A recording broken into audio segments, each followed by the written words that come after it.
after years of depriving myself of sexual activity. I never anticipated that I would find myself in this predicament, yearning for the contact of a man who was significantly younger than me, and yearning for his affection in the same way as a desperate woman who was starving for love. However, after a decade of solitude, after countless evenings spent with nothing but my own fingertips and unfulfilled fantasies, I was on the brink of breaking. Afterward, he entered my existence. Jake. My son's closest companion. Tall. Robust. The type of young male who captivated the attention of women. He possessed a physique that appeared to have been sculpted from stone, with broad shoulders, toned arms, and abs that taunted me each time he lifted his shirt to wipe off perspiration. Initially, it was merely a form of benign admiration. However, as the weeks progressed, an internal force began to awaken. Something that is ravenous. The initial allure. It transpired on a summer afternoon.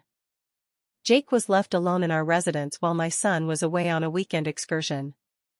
I had just completed my shower, and was still in my silk robe when I heard a knock on my bedroom door. "Who is Mrs. Carter? I am sorry to inform you that your air conditioning system was malfunctioning. Would you object to my borrowing a fan?" I hesitated. My pulse was pounding. I called, my voice quieter than I had intended, "Come in." Jake entered the room, his shirt adhering to his damp chest and his dark eyes fixed on mine. And at that precise instant, I experienced it. That electrifying charge. That unspoken thirst. The curve of my thigh was scarcely concealed by the open slit of my robe, as his gaze flickered to it. I should have secured it. It would have been prudent for me to dispatch him. However, I refrained from doing so. Rather, I leaned against the dresser, allowing the silk to slide a bit further down my shoulder. I observed the way his throat bobbed as he swallowed, and I murmured, "It's so hot today." Jake exhaled with difficulty. "Indeed, it is exceedingly humid." The air that separated us was dense, charged, and perilous. His hands were clasped at his sides. He was resisting it. Resisting me. And I adored it. The instant when everything underwent a transformation. He approached. It was sufficient for me to detect his perspiration, cologne, and desire. My body screamed for something forbidden as I gazed up at him. "Jake," I whispered, gently running my fingertips over his arm to feel the warmth of his skin. "You are not required to depart at this time." Suddenly, his respiration became strained. His mandible contracted. He rasped, his voice strained, "Mrs. Carter. We should refrain from doing so." However, his physique communicated a different narrative. And as I reached up, my lips were mere inches from his, I was aware that this was a moment I would never be able to relive.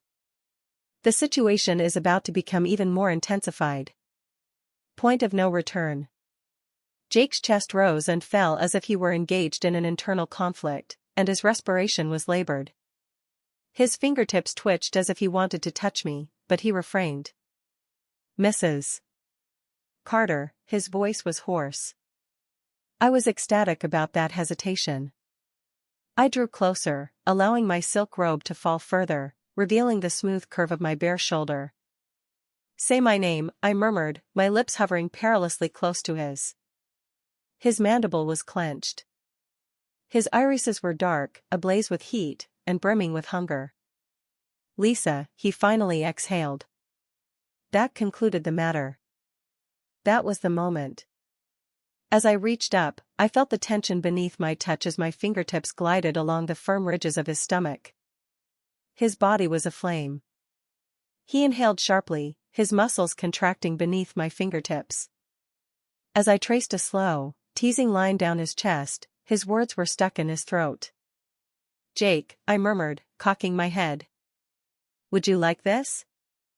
His body was rigid, as if he were restraining himself, and his hands were clenched into fists at his sides. However, his resistance was abruptly dissolved, as if something had snapped. His hands grasped my waist with a low growl, causing me to be pulled against his firm, muscular body. Melting me was the heat of him. His lips hovered inches from mine, his breath hot, and his body rigid with restraint, causing my pulse to slam against my ribs. He acknowledged, "I have desired you for an extended period of time," his voice resonating with desire. He finally touched me, and I gasped. His grip was firm and possessive as his fingertips glided up my thigh, pushing the silk aside. I begged Jake with a breathless voice. Eventually, his lips collided with mine. The kiss was reckless, desperate, and ravenous. I pulled him closer, pressing my body into his, and entwined my fingers in his thick, dark hair. His hands meticulously examined me, as if he had been famished for this moment. I arched into him, needing more, as I murmured against his lips. Suddenly, his respiration became strained. This is an action that should not be taken. However, his hands betrayed him, they did not cease. Neither did I. I finally felt alive for the first time in 10 long, lonely years. The morning following, I believed that was the case. I awoke in a state of euphoria, my skin still tingling from his contact. My mouth was tingling with his scent, and my body was yearning for more. However, I came to the realization that the bed was vacant as I stretched, reaching for the warmth of the man who had ignited my soul. Jake was absent. I lay there for a brief period, my heart pounding as I relived every sinful moment of the previous evening. The way his lips had claimed mine, the way his hands had probed me, and the way he had worshipped my body as if he had been waiting for an eternity to do so. However, the actuality of the situation has now dawned upon me in the morning. What actions had we taken? The temptation that was forbidden is back. Just as I was about to emerge from my bed, I detected a disturbance. My respiration was temporarily interrupted. Steps. The bedroom door then squeaked open. Jake stood there, shirtless, his toned chest glistening with perspiration, his dark eyes fixed on mine. "I went for a run," he said, his voice subdued and husky. I required a moment to collect my thoughts. The sight of his muscular body caused me to swallow, causing a deep-seated sensation of heat to accumulate within me. Was it successful? My tone was more subdued than I had intended when I inquired. He abruptly exhaled before entering the building and closing the door behind him. False. I had scarcely had the opportunity to react before he was once again upon me, his hands firmly grasping my waist and his lips crashing against mine. Losing control. He trapped me against the wall, his body pressing into mine, and the heat between us reignited. I moaned. He confessed, "I am consumed by thoughts of you," as his breath scorched my skin. "Inform me that you have no remorse." Regret? I only harbored one regret, failing to do this sooner. My lips caressed his jaw as my fingertips traced the hard lines of his chest. I have no remorse for a single moment. His control began to deteriorate as his grasp became increasingly tight. All right. I am not yet finished with you. And with that, we caved once more, this time without any hesitation. His kiss was ablaze. He backed me against the wall, his body pressing into mine with a desperation that mirrored my own, as his hands, rough yet delicate, dug into my hips. Every inch of his pulse was palpable to me, and I could sense the evidence of his desire radiating from his jeans. He rasped against my lips, his voice hoarse, and he begged me to cease. However, I refrained from doing so. Rather, I entwined my fingers in his hair and drew him in, allowing my tongue to glide against his in a languid, sinful dance.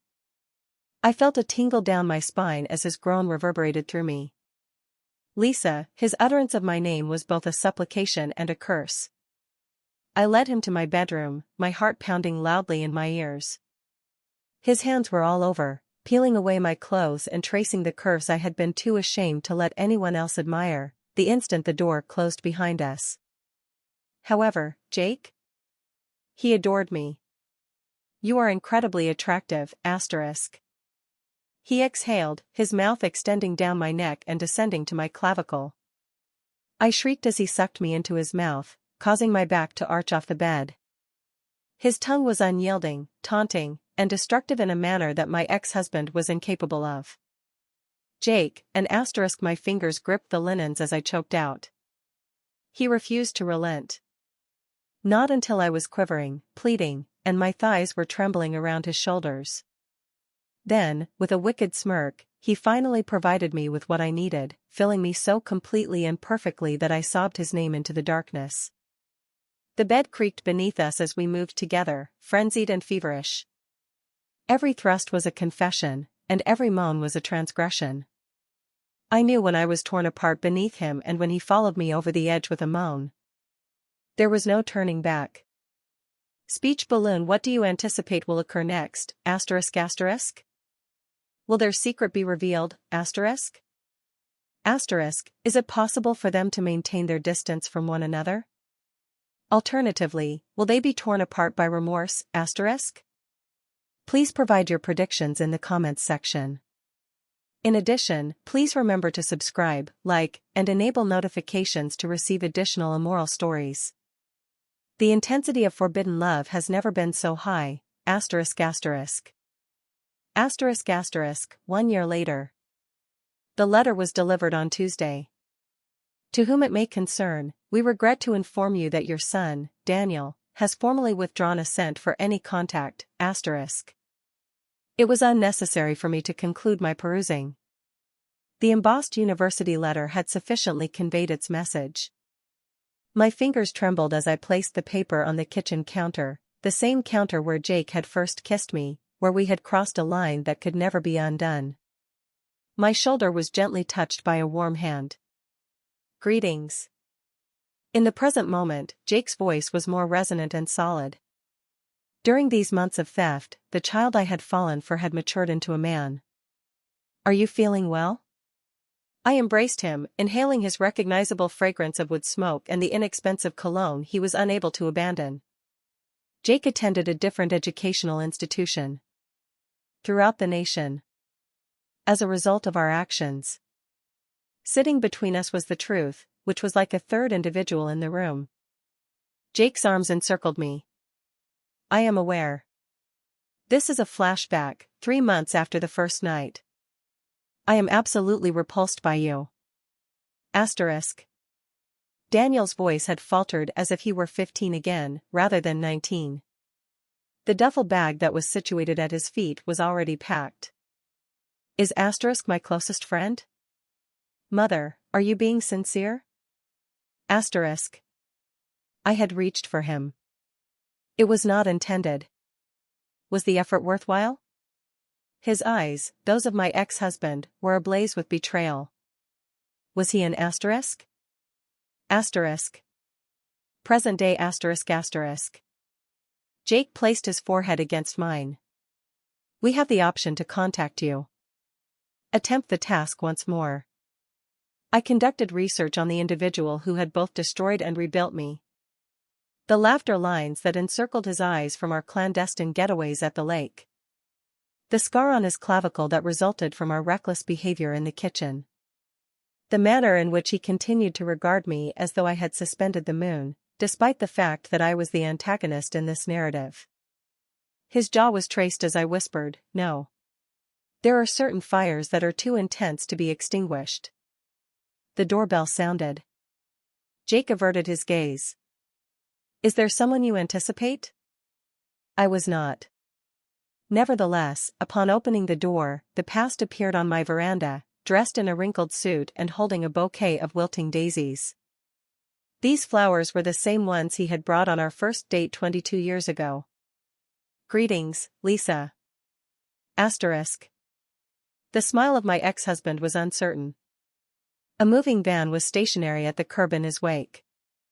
A silent tempest loomed behind me as Jake's presence loomed. His fingers had coiled into fists, and I did not need to turn around to sense his tension. The existence I had lost was symbolized by a single individual. The other, the life I had chosen. I came to the realization as the autumn foliage whirled around us in the tranquil suburban street. This was not the conclusion. It was a moment of reflection. Speech balloon. Which individual should Lisa select? Jake, passion, scandal, a love that burns bright but could potentially destroy her, asterisk. Her ex-partner, forgiveness, stability, and the opportunity to re-establish her family, with an asterisk. She should distance herself from both. Asterisk asterisk, 6 months after the incineration of all things. The air in the courtroom was characterized by the aroma of expired coffee and regret. My lawyer slid a document across the table, and I adjusted the collar of my blouse, which was too tight, as is the case with everything else in my life at the moment. She remarked, Daniel's father has full custody. Visitation with an asterisk was restricted to supervision. Asterisk. My ex-husband refused to acknowledge me from the opposite aisle. Our son, my infant, asterisk, gazed at the wall in his presence as if I were already a ghost. Additionally, Jake was absent. Asterisk asterisk, the night it all fell apart. Flashback. You were aware that this would occur. Asterisk. I had hurled the framed portrait of Daniel's high school graduation at him, screaming. Near Jake's cranium, it collided with the wall and shattered. You are impulsive and self-centered. I have affection for you. Asterisk. The windows were jolted by his thunderous bellow. Asterisk. Was that intended to be a secret? Asterisk. Present day asterisk asterisk. The judge's gavel shattered in a manner reminiscent of a gunshot. The case has been dismissed. Asterisk. The October wind whipped my tresses like punishment as I exited the courthouse, and I was met with a torrential downpour. I observed him at that moment, leaning against his vehicle in a leather jacket that appeared to be older than his 22 years. Lisa. Asterisk. His stubbled mandible was dripping with rain. I desired to remove it by licking it. I desired to strike him. It is inappropriate for you to be present. My voice was deafening. Jake's boots splashed in the puddles as he pushed off the vehicle. Asterisk. I have been admitted into the firefighter training program. In the state of Colorado. Asterisk. A hysterical, shattered guffaw erupted. Asterisk indicates that this is the end. Asterisk. Come with me. His calloused fingertips smeared mascara and rain, while his hands framed my face with an asterisk. This community is fucked by asterisks. Screw the past. We are the only ones who are beginning anew. Asterisk. I closed my eyes. Daniel's visage was sticky with popsicle juice when he was 8 years old. The initial time Jake entered my body, I observed him smiling. Observed the empty wine bottles and lonely mattresses of my future. Upon opening them, I made my decision. Rocky Mountain Sunrise asterisk asterisk was introduced 1 year later. At 3 a.m., the firehouse alarm sounds. I roll over in the borrowed bed, observing Jake tug on his gear with a lack of practice. He pauses at the door, as he does each time, and places a kiss on the curve of my pregnant abdomen. Asterisk murmurs, I love you both. The initial snowflakes of winter commence to descend from the window. A son may never forgive his mother in the eastern region. A phone may never ring with the apology I yearn for in this wild new existence. However, in this location? Fire is present in this location. Peace reigns in this location. Additionally, there is the genuine conclusion, asterisk asterisk. Was this the appropriate conclusion?